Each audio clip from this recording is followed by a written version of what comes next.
श्री शिवाय नमस्तुभ्याम, हर हर महादेव, जय महाकाल। कैसे हैं आप सभी। देखिए, आज का जो ये वीडियो है ना, आप सभी लोगों के लिए बहुत ही ज़्यादा खास होने वाला है। मात्र दरवाजे के बाहर आपको एक पीपल का पत्ता रखना है और एक मिट्टी का आपको तिलक लगाना होगा। आपको वाहन, मकान का सुख मिलेगा, शरीर की जितनी भी बीमारियां होंगी वो खत्म होंगी और आपकी बड़ी से बड़ी मनोकामना की पूर्ति होगी। आप सभी को पता है 25 जनवरी के दिन पड़ रही है पोष माह की पूर्णिमा का दिन, और इस बार की जो पूर्णिमा है ना, वो गुरुवार के दिन है। विशेष किस वजह से है? क्योंकि इस बार बन रहा है पुष्य नक्षत्र। गुरुवार की शाम से शुक्रवार की उदया तिथि तक पुष्य नक्षत्र की शुरुआत हो रही है और इसी के दौरान पूर्णिमा तिथि की रात्रि पड़ रही है। इस वाले उपाय को करने मात्र से आपके जीवन की समस्त समस्याएं खत्म हो जाती है, आपकी कामनाएं भी पूरी जरूर होती है। पूज्य गुरु जी की कथा से सुन करके और समझ करके पूरे उपाय को बड़े ही विस्तार से बताऊंगा, परंतु उससे पहले आप सबसे एक छोटी सी प्रार्थना कि जो लोग पहली बार आए हैं चैनल को सब्सक्राइब जरूर कीजिएगा और वीडियो को लाइक करके देवादिदेव महादेव जी का कोई सा भी प्यारा नाम कमेंट बॉक्स में लिखना मत भूलिएगा। इस पूरे वीडियो के अंदर हम लोग 3 महा उपायों के बारे में बात करेंगे जो कि आपकी अलग अलग कामना पूर्ति के लिए सिद्ध होंगी। सबसे पहले बात करते हैं पहले वाले उपाय की। देखिए, पहला वाला उपाय किन लोगों को करना है, ध्यान से सुनना, समझने की कोशिश करना। अगर आपके शरीर में किसी भी तरीके की कोई बीमारी है ना, कोई रोग है, खत्म होने का नाम नहीं ले रहा है, दवाइयां पे दवाइयां चेंज हो रही है, शरीर में दर्द रहता है किसी भी तरीके का ना, पूर्णिमा की रात्रि को बड़े से बड़े रोग, बड़ी से बड़ी बीमारियां खत्म होती है। इस दिन आपको करना क्या है, ध्यान से सुनिएगा। आपको लेना है एक पीपल का पत्ता, ठीक है ना। इस तरीके से एक सम्मुख पीपल का पत्ता लेना जो कहीं से भी खंडित ना हो, और थोड़े से लेने हैं आपको चावल। गुरुदेव ने कोई संख्या फिक्स नहीं बताई है कितने लेने हैं, आपको मात्र थोड़े से आपको चावल ले लेने हैं। आधा मुट्ठी ले लेना और उन आधा मुट्ठी चावलों को आपको क्या करना है, इसी पीपल के पत्ते के ऊपर ही आपको रख देना है। कुछ इस तरीके से दाहिने हाथ से अपना नाम और गोत्र कामना कह करके, ठीक है। अब जब पूर्णिमा की रात्रि के समय पर चंद्रमा का उदय होगा, तब उस चंद्रमा की रोशनी में आपको इस पीपल के पत्ते को 15 से 20 मिनट तक रखे रहने देना है। ध्यान रखना, कुछ इस तरीके से 15 से 20 मिनट तक आपको इन्हें रख देना है चावलों के साथ ही। जब यह रखा रहेगा ना, 15 से 20 मिनट के पश्चात उसे आपको क्या करना है, यहीं पर खड़े होकर के अपने शरीर पर से आपको 21 बार उसारना है, ठीक है ना। आप अपने हाथ से भी आप इस तरीके से अपने ऊपर से उसार सकते हैं। कितनी बार? 21 बार आपको उसारना है। किन के नाम से? चंद्रमौली महादेव जी के नाम से। चंद्रमौली महादेव जी के नाम से उसार लेना। 21 बार उसारने के पश्चात इस पीपल के पत्ते को उठा करके, और आपको आपका जो मुख्य द्वार है घर का, है ना, उसके बाहर आपको ऐसे करके इस पीपल के पत्ते को कुछ इस तरीके से आपको ऐसा का ऐसा ही ला करके रख देना है।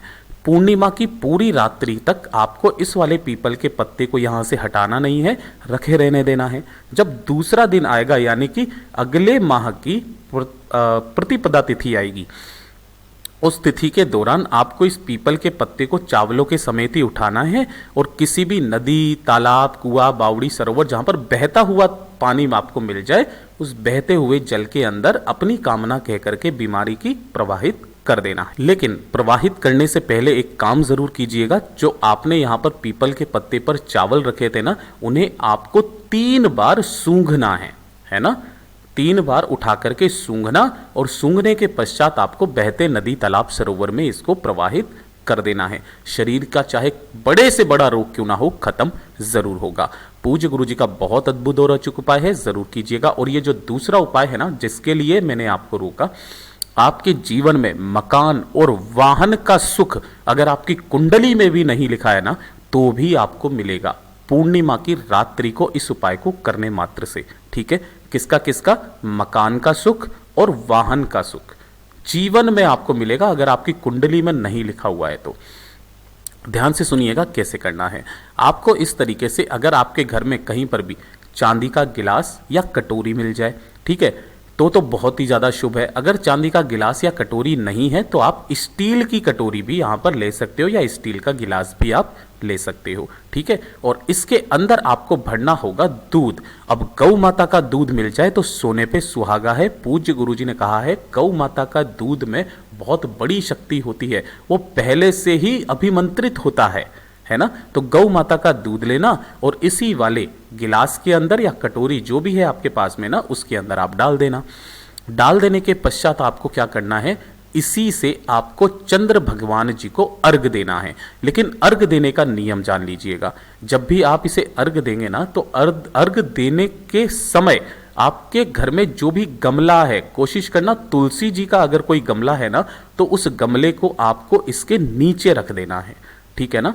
ये जैसे कि यहाँ पर है, ये गमले को नीचे रख देना है और चंद्रमौली महादेव जी के नाम से, ध्यान रखना, चंद्रमौली महादेव जी के नाम से आपको एक इस लोटे से अर्घ देना है। लेकिन अर्घ देते समय आपको एक मंत्र का स्मरण करना है। उस मंत्र को मैं यहां लिख देता हूं, ओम सम सोमाय नमः, ठीक है।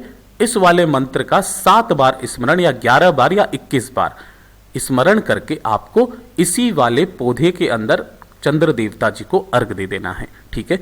अर्घ देने के पश्चात जो दूध इस गमले के अंदर आकर के गिरेगा ना, जिस मिट्टी में आकर के गिरेगा, उसी मिट्टी में से थोड़ी सी मिट्टी निकालना और उसे किसी भी पात्र में इकट्ठा कर लेना और उसी दिन से सुबह के समय नहाने धोने के पश्चात उसका एक तिलक अपने माथे पर लगाना स्टार्ट कर देना। और फिर देखिएगा, आपकी अगर कुंडली में भी वाहन और मकान का सुख नहीं लिखा है ना, तो वो भी लिखा जाएगा।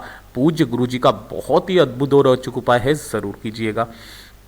बात कर लेते हैं तीसरे वाले उपाय की, जो कि तीसरा वाला जो उपाय है ना, ये आपकी बड़ी से बड़ी मनोकामना, बड़ी से बड़ी हृदय की बात को सीधा देवादिदेव महादेव जी तक पहुंचाता है और अगली पूर्णिमा आने तक आपकी सारी कामनाएं पूरी जरूर होती है।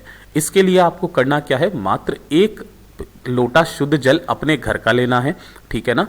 ताजा जल इसके अंदर भरना, पहला काम। दूसरा, आपको लेना होगा बेलपत्र, कितने, 5, जो कहीं से भी खंडित टूटे फूटे ना हो।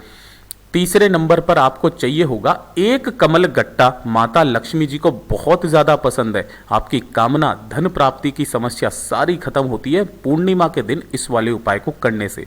लेकिन इस वाले उपाय को करने का एक खास समय है। कौन सा समय, 4:30 से लेकर के शाम को 4:30 से 6:30 बजे के बीच में आपको ये वाला उपाय करना है, ठीक है। 1 कमलगट्टा लेना है और कमलगट्टे और 5 बेलपत्रों को आपको इसी कलश के अंदर डाल देना है और इसे लेकर के पहुंच जाना है देवादिदेव महादेव जी के मंदिर शिवलिंग के पास में।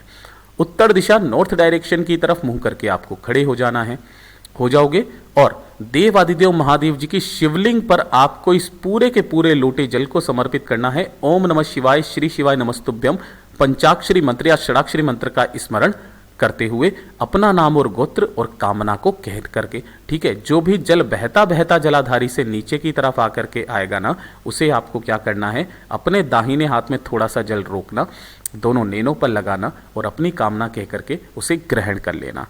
फिर देखिएगा, अगली पूर्णिमा आने तक आपकी जो भी कामना होगी पूरी होगी, आपके घर में धन संपदा की वृद्धि भी होगी। साथ ही साथ पूज्य गुरुजी ने बताया कि अगर आपके परिवार में कोई भी ऐसा व्यक्ति है जिसे श्वास, दमे, बीमारी जैसी है ना, तो आपको क्या करना है, 5 पीपल के पत्तों पर, ध्यान रखना, 5 पीपल के पत्ते आपको ऐसे प्लेट में रखने हैं, उनके ऊपर आपको थोड़ी थोड़ी सी खीर रख देनी है, कुछ इस तरीके से, ठीक है, रख दोगे। और इस वाली प्लेट को उठा करके जब पूर्णिमा की रात्रि को चंद्रमा निकल करके आएगा ना, तो चंद्रमा की रोशनी में आपको इस प्लेट को उठा करके रख देना है, रख दोगे। रख देने के पश्चात जो भी बीमार व्यक्ति है, जिसे श्वास या फिर अनिद्रा की बीमारी है, रात को नींद नहीं आती है ना, उन्हें आपको क्या कर देना है, इसमें रखने के पश्चात उन व्यक्तियों को पीपल के पत्तों पर रखी हुई खीर को खिला देना है चंद्रमा की रोशनी में। फिर देखिएगा, उनके जो भी इस तरीके की बीमारियां हैं ना, वो खत्म हो जाएगी। साथ ही साथ इतना बड़ा महत्व बताया है कि अगर पूर्णिमा के दिन आए हुए चांद से कोई व्यक्ति जिसकी आंखें खराब है वो 5 से 7 मिनट रात्रि को 12 बजे चंद्रमा से नैन मिला लेता है तो उसकी आंखों की रोशनी बढ़ जाती है, उसकी आंखों के रोग खत्म हो जाते हैं। अगर कोई गर्भवती स्त्री चंद्रमा की रोशनी को गर्भ धारण के दौरान अपनी नाभि पर चंद्रमा की रोशनी पड़वा लेती है तो पैदा होने वाला जो बच्चा होता है वो बड़ा ही गुणवान, बुद्धिमान, श्रेष्ठ होता है, चतुर होता है, होशियार होता है, अपंग पैदा नहीं होता है। पूज्य गुरु जी के सभी उपाय बहुत ही ज्यादा खास और विशेष से जरूर कीजिएगा। वीडियो अगर पसंद आए तो लाइक जरूर करना, साथ ही साथ चैनल को सब्सक्राइब जरूर कीजिएगा। मैं आपसे मिलता हूं अगले वीडियो में, तब तक के लिए ओम नमः शिवाय, जय महाकाल।